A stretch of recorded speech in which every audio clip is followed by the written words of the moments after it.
Había una vez un gato muy listo, con botas brillantes y sombrero bonito. Vivía con un joven muy pobre en el lugar, pero el gato tenía un gran plan.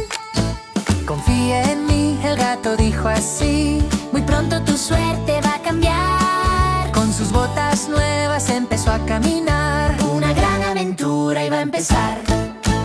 Corre, corre, gato valiente, siempre sabe qué hacer. Con su astucia y su inteligencia, todo puede suceder.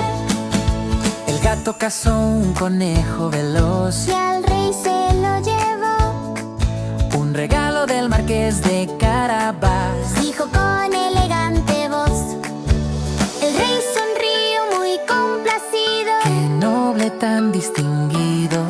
Pero nadie sabía en verdad que el gato todo lo iba a lograr. Corre, corre, gato valiente, siempre sabe qué hacer. Con su astucia y su inteligencia, todo puede suceder.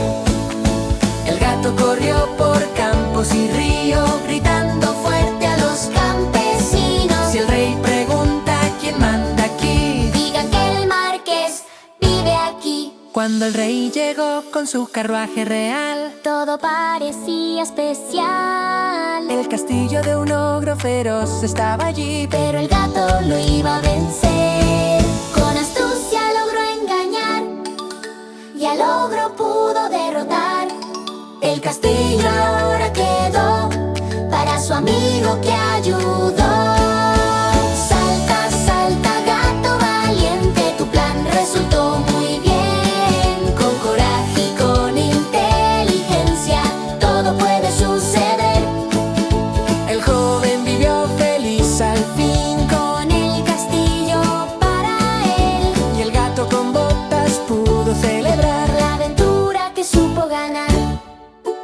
Canta, canta esta historia hoy del gato que supo ganar. Cuando usas bien la inteligencia, todo puedes lograr.